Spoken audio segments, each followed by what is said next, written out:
Okay mga bossing, ayan. So magandang araw sa inyo. So ito na naman tayo mga bossing. At ayan, doon sa mga nag-aantay ng ating tutorial para sa Rider 150 carb na Gen 1 at saka Gen 2. Okay, so yung Gen 1 at saka Gen 2 mga bossing, halos parehas lang talaga sila ng wiring diagram ng ating CDI. So kung paano natin i-install yung ating 4-pin CDI doon sa ating Gen 1 na Rider 150 carb, so ganito po siya mga bossing. Okay, so gaya na sinabi ko nung unang video, nauna lang kasi yung sa Reborn, pero ito yung pulser ng ating Rider 150 is kulay blue at saka yellow. Then yung negative ng ating CDI is black white, at saka yung ignition coil natin is white blue, at yung ating ACC wire or yung ating positive wire is orange wire. Then yung ating RPM is blue na may lining na white, at yung ating pulsar green na may lining na white. Okay, so parehas sila ng wiring diagram.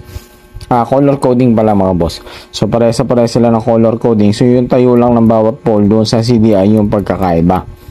Okay, so kung paano natin i-install ditong ating 4-pin CDI dito sa ating CDI ng Gen 1 is ganito lang. So syempre ang gawin nyo lang, kung hindi nyo po alam yung bawat pole, ganito na lang. So lagyan po kayo ng sakit mga bossing. So ang gawin po ninyo mga bossing, huwag na po ninyo puputulin yung sakit. Ito, papakita ko sa inyo. Ganito na lang po yung gawin nyo mga boss, para hindi nyo na puputulin. In case gusto nyo ilipat yung CDI na original, pwede nyo isalpak diretso. Kung gusto nyo gamitin itong 4-pin CDI natin, pwede mo isalpak diretso. So ang gagawin lang natin is tap lang dun sa bawat wire. Okay, parang ganito lang mga bossing. Okay, so umpisahan natin yung pag-wiring natin mga bossing. So umpisahan natin dito sa ating ignition coil. So ignition coil natin mga bossing is ito. Ayan.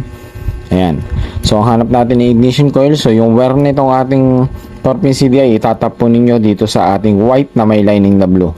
Ayan, lagay po ninyo yan dyan. Itatap po natin yung pulsar natin mga bossing. Ayan. So dito muna tayo sa positive. Okay, yung positive, ito baba, kanan, positive. So ACC wire yan mga bossing, dito po ninyo ilalagay. Hanapin po ninyo doon sa socket ng inyong CDI yung kulay orange wire. Yan po yung accessories wire ng Suzuki. Next is yung negative natin, ito. Yan, yung negative na to. Okay, so ang negative ng ating 4-pin CDI, pag nilipat natin sa ating CDI ng Rider 150, ito po yan, black na may lining na white. Yan po yung negative ng ating Suzuki Rider 150. So dito naman tayo, last tayo sa ating pulser. So ito yung pulser natin, ito. Yan, kaliwa, banda itaas. Kung mapapansin po ninyo, dalawa po ang ating pulser. Okay, so ang gagawin po ninyo, hanapin po ninyo yung green na may lining na white. Ito po yan. Okay, dito po ninyo itatap.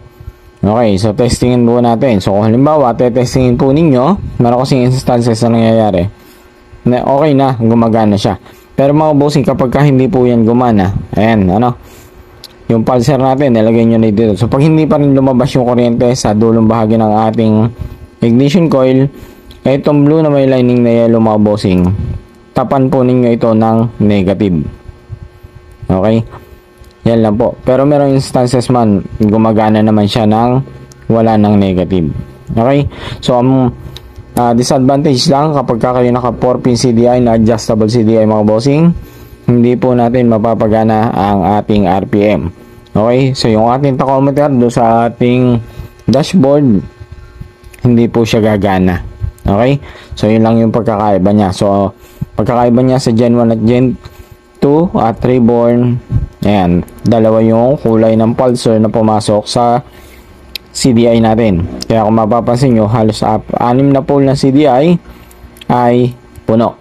Pero yun naman ay positive negative lang ng ating pulser. Okay, so ganun lang po siyang mag-convert mga bossing ng 4-pin CDI adjustable sa Rider 150